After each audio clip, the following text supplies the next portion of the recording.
بسم اللہ الرحمن الرحیم۔ آج ہم پڑھیں گے سورۃ البقرہ کی آیت نمبر 54 سے لے کر آیت نمبر 60 تک، آیت نمبر 54 سے لے کر آیت نمبر 60 تک۔ بسم اللہ الرحمن الرحیم۔ وَإِذْ قَالَ، اور یاد کرو جب کہا، موسیٰ علیہ السلام نے، لِقَوْمِهِ اپنی قوم سے، یا قومی اے میری قوم، انکم بے شک تم نے، ظلم ڈھایا، انفسکم اپنے آپ پر، باتخاذکم العجل بچھڑے کو خدا بنا کر، فتوبو پس چاہیے کہ توبہ کرو، الی باریکم اپنے خالق کے حضور، فاقتلوا سو قتل کرو، انفسکم اپنوں کو کہ جنہوں نے شرک کیا، فاقتلوا سو قتل کرو، انفسکم اپنوں کو، ذالکم خیر لکم یہ بہتر ہے تمہارے لیے، عند باریکم تمہارے خالق کے نزدیک، فتاب علیکم پھر تمہارے حق میں، پھر حق تعالیٰ نے تمہاری توبہ قبول کی، انہ بے شک وہ، هو التواب الرحیم بے شک وہ ہی بہت توبہ قبول کرنے والا،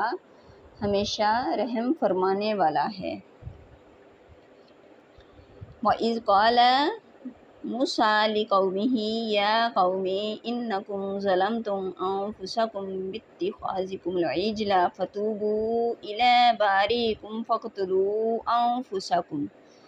ذَٰلِكُمْ خَيْرٌ لَكُمْ عِندَ بَارِئِكُمْ فَتَابَ عَلَيْكُمْ إِنَّهُ هُوَ التَّوَّابُ الرَّحِيمُ۔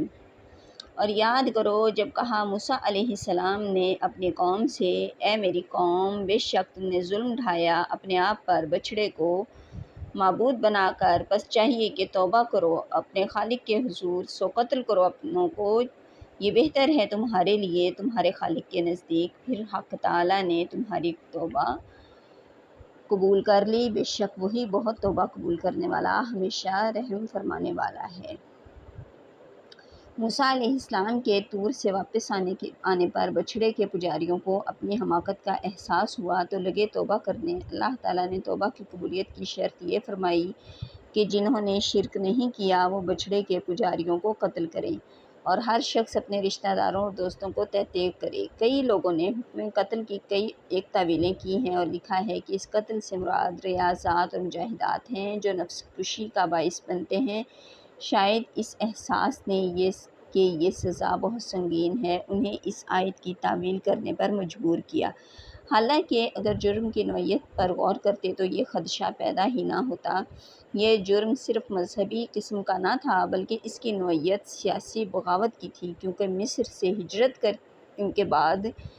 فلسطین میں ان کی نوخیز حکومت جس بنیاد پر استوار کی جا رہی تھی وہ عقیدہ توحید تھا، اور توحید کا انکار حقیقت میں اس ریاست کا انکار تھا جو کھلی بغاوت اور صریح غدر تھا۔ جس طرح آج کوئی حکومت خواہ وہ اپنے نظریات اور طریقہ کار میں بڑی آزاد منش ہو، یہ گوارا نہیں کر سکتی کہ اس کی رعایا کا کوئی فرد اس کی بنیاد کو اکھیڑ پھینکے، اور جو فرد ایسا کرے اسی کو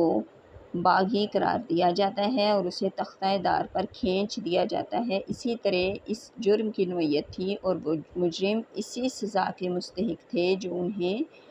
دی گئی۔ وَإِذْ قُلْتُمْ اور یاد کرو جب تم نے کہا، یا موسیٰ اے موسیٰ، لن نؤمن ہم ہرگز ایمان نہیں لائیں گے، لکا آپ پر، حتیٰ یہاں تک کہ نروا اللہ ہم دیکھ نہ لیں اللہ کو، جہرتاً کھلم کھلا، فَأَخَذَتْكُمُ الصَّاعِقَةُ پس آ لیا تم کو بجلی کی کڑک نے وانتم اور تم تنظرون تم دیکھ رہے تھے۔ ان کی ہٹ درمی اور ان سے عفو و درگزر کا ایک اور واقعہ ذکر فرمایا کہ اتنی ان پہ عنایات اللہ تعالیٰ کی ہوتی، بار بار وہ غلطی کرتے، بار بار اللہ تعالیٰ انہیں معاف کرتے، انہیں نوازتے۔ اسی طرح کا ایک واقعہ اور بیان کیا اللہ تعالیٰ نے کہ اس وقت کو یاد کرو کہ جب تمہاری قوم نے ہم سے آپ سے کہا کہ ہم آپ پر ایمان نہیں لائیں گے تب تک کہ جب تک ہم اللہ کو کھلم کھلا نہ دیکھ لیں۔ اتنی غلط بات انہوں نے کی کہ فَأَخَذَتْكُمُ الصَّاعِقَةُ کہ آ لیا انہیں اس گستاخی پر، کہ آ لیا تم کو بجلی کی کڑک نے وَأَنْتُمْ تَنْظُرُونَ اور تم دیکھ رہے تھے۔ ثُمَّ بَعَثْنَاكُمْ مِنْ بَعْدِ مَوْتِكُمْ لَعَلَّكُمْ تَشْكُرُونَ پھر ہم نے زندہ اٹھایا تمہیں تمہارے مرنے کے بعد، مِنْ بَعْدِ مَوْتِكُمْ تمہارے مر جانے کے بعد، لَعَلَّكُمْ شاید کہ تم تشکرون شاید کہ تم شکر گزار بنو۔ وَظَلَّلْنَا اور ہم نے سایہ کر دیا عَلَيْكُمُ الْغَمَامَ تم پر بادل کا، وَأَنزَلْنَا اور ہم نے اتارا عَلَيْكُمُ الْمَنَّ تم پر من والسلویٰ اور سلویٰ، عَلَيْكُمُ الْمَنَّ وَالسَّلْوَىٰ تم پر من و سلویٰ، کلو کھاؤ من طیباتی پاکیزہ چیزوں سے، رزقناکم جو ہم نے تمہیں دے رکھی ہیں، وما ظلمونا اور انہوں نے ہم پر کوئی زیادتی نہیں کی، ولیکن کانوا انفسہم بلکہ وہ تو اپنی ہی جانوں پر یظلمون ظلم کرتے تھے۔ بنی اسرائیل کا اصلی وطن شام تھا۔ یوسف علیہ السلام کے عہد میں یہ مصر چلے گئے تھے تو مالکہ نے شام پر قبضہ کر لیا۔ جب دوبارہ اپنے وطن لوٹے تو انہیں حکم ملا کہ مالکہ سے جہاد کر کے اپنا وطن آزاد کرائیں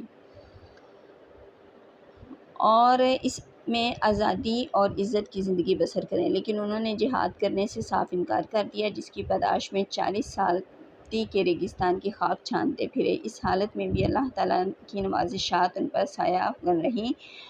اس آیت میں ان انعامات کا ذکر ہے کہ دھوپ سے بچانے کے لیے بادلوں کا سائبان تان دیا، پانی کے چشمے بہا دیے اور من و سلویٰ ان کی خوراک کے لیے مہیا کر دیا۔ اس طرح ان کی زیست اور راحت کے جملہ سامان اس چٹیل میدان اور بے آب و گیا ریگستان میں فراہم کر دیے اور انہیں پھر موقع دیا کہ وہ دل سے اللہ تعالیٰ کے حضور میں جھک جائیں۔ وَأَنزَلْنَا عَلَيْكُمُ الْمَنَّ وَالسَّلْوَىٰ اور تم پر من و سلویٰ اتارا۔ علامہ قرطبی رحمۃ اللہ علیہ لکھتے ہیں کہ اکثر مفسرین کے نزدیک من سے مراد رنجبین ہے، اور ترنجبین ایک قسم کی قدرتی شکر ہے جو اونٹ کے ٹارے یا اس قسم کی دوسری بوٹیوں کے کانٹوں پر شبنم کی طرح گر کر جم جاتی ہے، اور سلویٰ بٹیر کو کہتے ہیں جو وادی سینا کا خاص پرندہ ہے۔ کیونکہ یہ رزق لذیذ ان کو محنت و مشقت کے بغیر میسر آ جاتا تھا، اس لیے اسے من احسان فرمایا گیا، اور بٹیر کے شکار میں ان کے مغموم اور افسردہ دلوں کی شگفتگی اور تازگی کا سامان بھی تھا، اس لیے اسے سلویٰ کے نام سے تعبیر کیا گیا۔ پھر فرمایا کہ وما ظلمونا ولکن کانوا انفسہم یظلمون کہ انہوں نے ہم پر تو کوئی زیادتی نہیں کی بلکہ وہ اپنی ہی جانوں پر زیادتی کرتے رہتے تھے۔ یہ ایک اہم حقیقت کا بیان ہے، یعنی احکام الہی کی نافرمانی کرنے والے اللہ تعالیٰ کا کچھ بگاڑ نہیں سکتے بلکہ اپنی دنیا و آخرت ہی برباد کرتے ہیں۔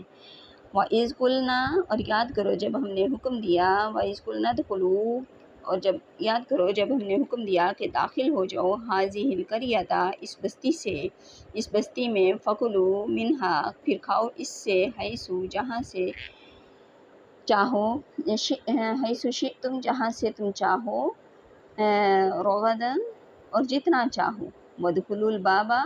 اور داخل ہونا دروازہ سے، سجداً سر جھکائے ہوئے، وقولوا اور کہتے جانا حطۃ نغفر لکم اور کہتے جانا کہ بخش دے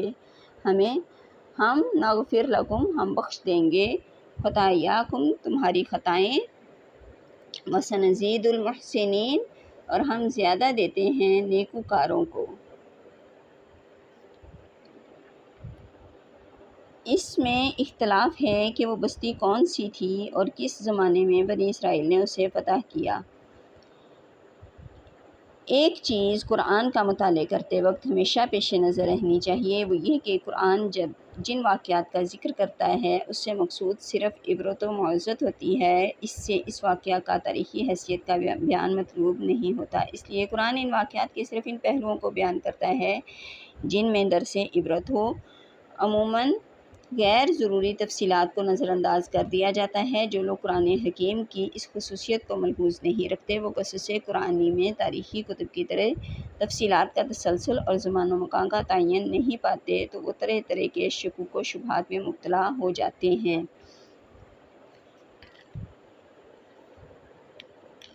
اور وَادْخُلُوا الْبَابَ سُجَّدًا وَقُولُوا حِطَّةٌ نَغْفِرْ لَكُمْ خَطَايَاكُمْ وَسَنَزِيدُ الْمُحْسِنِينَ، اور انہیں فرمایا جا رہا ہے کہ اور داخل ہونا دروازہ سے سر جھکاتے ہوئے اور کہتے جانا کہ بخش دے ہمیں، ہم بخش دیں گے تمہاری خطائیں اور ہم زیادہ دیتے ہیں نیکوکاروں کو۔ انہیں ہدایت فرمائی جا رہی ہے کہ جب فاتحانہ طور پر شہر میں داخل ہونے لگیں تو دوسرے فاتحین کی طرح سرکش و مغرور ہو کر داخل نہ ہوں، بلکہ دل میں عجز و تواضع اور زبان پر حطۃ طلب مغفرت کی دعائیں ہوں۔ یہاں سجدہ کا لغوی معنی یعنی تزلزل اور انکسار مراد ہے۔ فَبَدَّلَ الَّذِينَ ظَلَمُوا، پس بدل ڈالا ان ظالموں نے، قولاً غیر الذی، اس بات کو قولاً غیر الذی قیل لہم، اس بات سے جو کہا گیا تھا انہیں، فَأَنزَلْنَا عَلَى الَّذِينَ ظَلَمُوا، تو ہم نے اتارا ان ستم پیشہ لوگوں پر، رجزا من السماء، آسمان سے عذاب، بما كانوا یفسقون، اس وجہ سے کہ وہ نافرمانی کرتے تھے۔ فَبَدَّلَ الَّذِينَ ظَلَمُوا قَوْلًا غَيْرَ الَّذِي قِيلَ لَهُمْ فَأَنزَلْنَا عَلَى الَّذِينَ ظَلَمُوا رِجْزًا مِّنَ السَّمَاءِ بِمَا كَانُوا يَفْسُقُونَ، بس بدل ڈالا ان ظالموں نے اور بات سے جو کہا گیا تھا انہیں، تو ہم نے اتارا ان ستم پیشہ لوگوں پر عذاب آسمان سے بوجہ اس کے کہ وہ نافرمانی کرتے تھے۔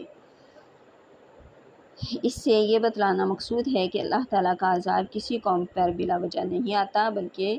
ان کی اپنی بدعمالیوں کا طبعی نتیجہ ہوتا ہے۔ وَإِذِ اسْتَسْقَىٰ مُوسَىٰ، اور یاد کرو جب